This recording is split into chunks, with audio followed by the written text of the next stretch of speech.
Brent Harshman, who's a brand new member. He's been with us a couple months now, and he's the one that unfortunately had to move in next to Jerry Pinkerton, and we're sorry about that, but those things happen.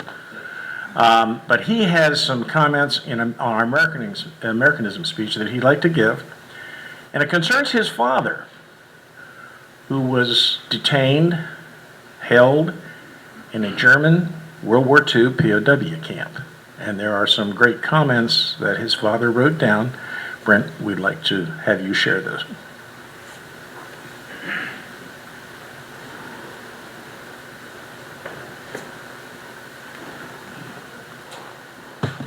Thanks, Tom, and also Mark, for this chance to give the Americanism segment. We're coming up on Veterans Day, of course, Monday, and then also next month is the 75th anniversary of the Battle of the Bulge, the first day being December 16th, 1944. A lot of you may have family ties to that, either through a loved one who fought in it, didn't come back from it, or did survive, or was a POW like my father. His name was Ray Harshman. I have an interesting book here that I'm going to read a few passages from. The book was not written by my father. It was written by the company clerk, who had a lot of records of this particular unit, which was the 168th Engineer Combat Battalion. They were active in World War II from formation in May of 1943 through November of 1945. And many of the men in this group were from New England. My father was not. He was from Michigan. But the book is interesting, and the author contacted as many of the members as he could to get their personal comments. So I start off with just a few things that Mr. Dean Jewett wrote about this. And this unit also did not go through D-Day. They did not land on the beaches on D-Day. They came through there a little bit later. So Mr. Jewett starts out with, December 16th started for us like any other day, except that later in the day we received word of the ambush encountered by some of our men who apparently were the first to experience the forthcoming assault. And I'm going to read the names of these men who we should honor, even though many of them are deceased. A weapons carrier driven by Horace Sanford of Maine with 3 other men from Company B, Ray Harshman in front with the driver, Russ Belanger and Dan Okarma riding in the back, was sent on a mission to retrieve some material previously located by our recon. The truck ran into an ambush. Dan was killed and the other 3 taken prisoner. That's right, I had to skip around here in the book. The details he said he wanted to give after Mr. Sanford stopped the truck and dove into the ditch. Ray Harshman also bailed out and landed in the ditch. The 2 in the back, Russ and Dan, since the sides were closed, had no idea of what was happening, but the bullets tore through the canvas and mortally wounded Mr. Okarma. Russ had a bullet hole in his canteen and some of his clothing, but was unharmed otherwise. So this is how they became prisoners. And then at this point, later in my dad's life, he wrote down the details of this. I never heard about this when I was a kid, but I found it interesting. It's just sort of like a piece of history that is escaping us through this generation passing. I hope you find this interesting. After undergoing small arms as well as artillery fire from our own troops most of the first day of our capture, Russ, Horace, and I were marched under the cover of twilight to the rear of the German lines. There were probably 15 members of the 106th Division who had been captured also, accompanying us in helping the wounded Germans to a place of refuge under a railroad viaduct. When we arrived, we were ordered to carry bales of hay and straw from a nearby barn to cover first the wounded who had been accumulated at that point, and later as our only source of warmth during that cold December night. I doubt if any of us slept during those uncertain hours, which were made even less restful by the continuing moaning of the German wounded. The next morning we were encouraged as we were to be assembled and marched farther into Germany with no sense of retaliation from our captors. Finally arriving in Prüm, we spent our second night there. To most of us, it was kind of a grim experience to be sheltered in a church building with most of the roof blown off, but we made the best of it as we crawled under the benches to get some much-needed sleep. Upon awakening, we heard rumors that we might be fed that morning for the first time since our capture. The huge container of soup was soon brought forth, but unfortunately with not a semblance of utensils or bowls from which to eat.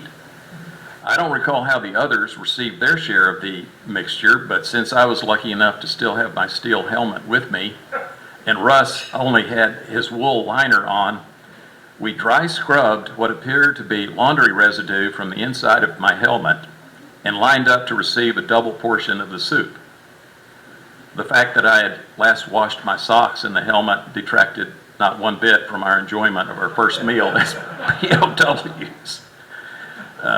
Events in the passage of time following this get a little blurred, but we did spend another day or so at a gathering point, which this time was an enclosed building with a roof where we were again fed bread and a hot beverage such as ersatz coffee. When we left that spot, our guards marched us at a rather rapid pace, forcing us to run at times, which made us concerned for the less physically fit of our number. It was at this time that the seriousness of our capture began to dawn on us when we saw the long lines of other American POWs being brought to the area we had just left. We knew now we definitely wouldn't be home for Christmas. Finally, we arrived at Stalag 12 near Limburg, where the NCOs and privates were separated and housed separately. It was explained to us that this was a transient camp from which we would soon be moved to a more permanent location. We had been here but a day or two when the infamous bombing of our camp by the English Lancaster bombers was made during the evening hours. We were locked in our large bedless barracks, so with the concussions of the bombs shattering the windows and our inability to seek other shelters, we really wondered if this was going to be it. Skipping down, soon it was rumored we would be moved to another location by train and that each of us would be afforded the luxury of a Red Cross food parcel while we were in transit. When we were lined up and loaded into the boxcars without the food parcels being issued, we weren't too concerned. But after we had spent a day and a night in the overcrowded cars without food, we knew it was going to be an unpleasant journey. As I recall, we were given some food once or twice during our 3-day trip to the interior of Germany, but that discomfiture paled beside the overcrowding to the extent that we all could not lie down to sleep at the same time. Additionally, our rolling prisons were made even less habitable by the total sanitary facilities consisting of 2 or 3 12-quart pails, which usually overflowed before we were able to dump them. The possibility of being bombed and strafed by our own aircraft was also a source of concern from time to time. By now, we had become accustomed to being cold most of the time, although many still had some winter GI clothing. Let's see. Finally, we arrived at Stalag 3A south of Berlin near Luckenwald and were welcomed through the fence by some British counterparts. Skipping on down. Dysentery was rampant from time to time, but luckily it was controllable, so we didn't lose anyone from it. We were even afforded the luxury of sick call once or twice a week, which I made fairly regularly because of my frozen toes. Occasionally, our guards tried to unsettle me by motioning scissor-like with their fingers as if my unhealing toes were going to be amputated. The most amusing yet irritating part of the sick call was the little German doctor always giving his Heil Hitler salute as he approached us, waiting on the stairway. One cold day after we'd been at the camp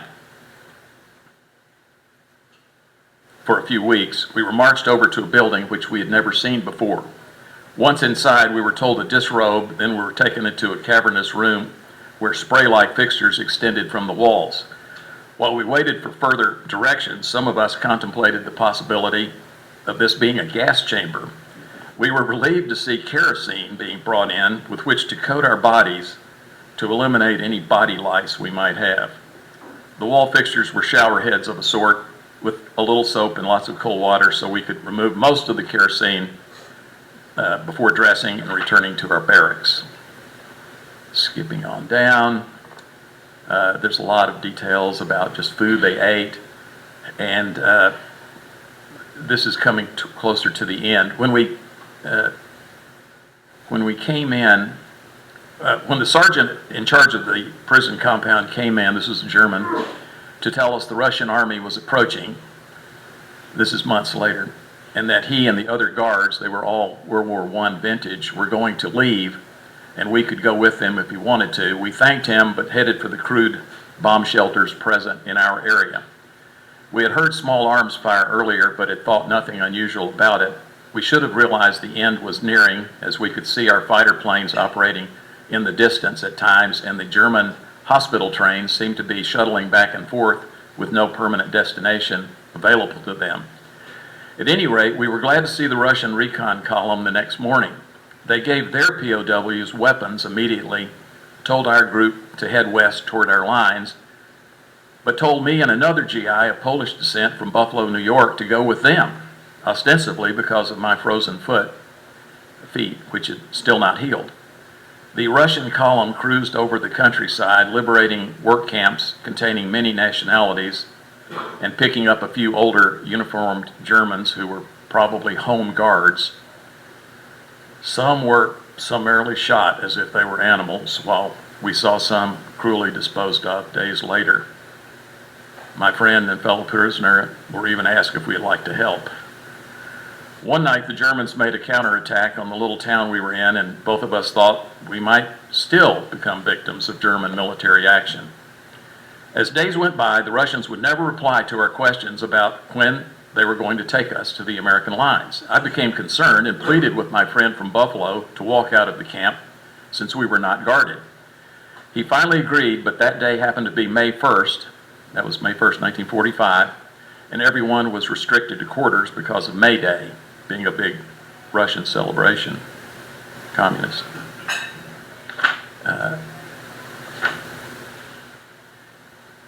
We enjoyed, to some extent, getting acquainted with our Russian friends and stayed particularly close to the cook's crew. They told us stories of the hardships in Russia due to the long war and the German invasion. Some of the Russians had been in the army for 9 years and fighting for 6 years.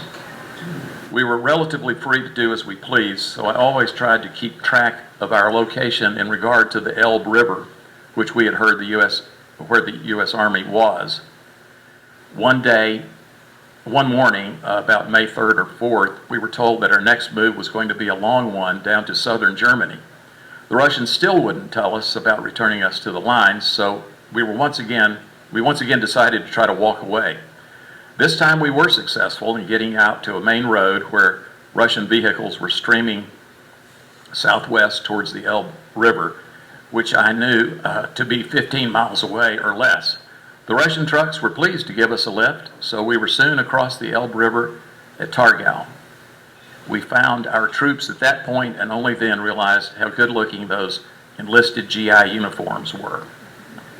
And then the epilogue of the little write-up, it says, we understood all free exchange of personnel across the Elbe River between our forces and the Russians was halted the day following our crossing, the beginning of the Iron Curtain. The day hostilities formally ended, May 8th, my friend and I were in a displaced persons camp along with many other nationalities, the main ones I recall being natives of India. And then the author of the book, this is his note on this little passage. Those of us who went from civilian life to Fort Devens, that was up in Maryland, I believe, Massachusetts, and then into one outfit where we stayed all during the war, can appreciate Ray's journey through the military. During his entire military service, he was either in basic training, in a hospital, waiting for a ship, on board a ship, at a replacement depot, a prisoner of war, except for 4 to 6 months, he was with the one at 168th. So that's the story of my father, Ray Harshman.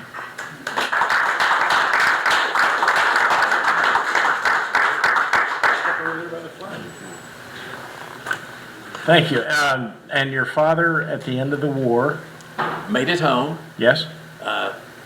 reunited with his wife, my mother, Catherine, and I was born 1948. He lived a full and happy life and passed away in 2010 at age 92. So, And we thank him for his service, particularly on Monday, and we'll hear more about that. Well, thank you. I appreciate you making a contribution. Before you go, it is our ceremony here that we honor the people that speak to us. Thank so you. we'd like to give you a certificate of participation. thanks very much. Thanks, my friend. I appreciate it. Appreciate it.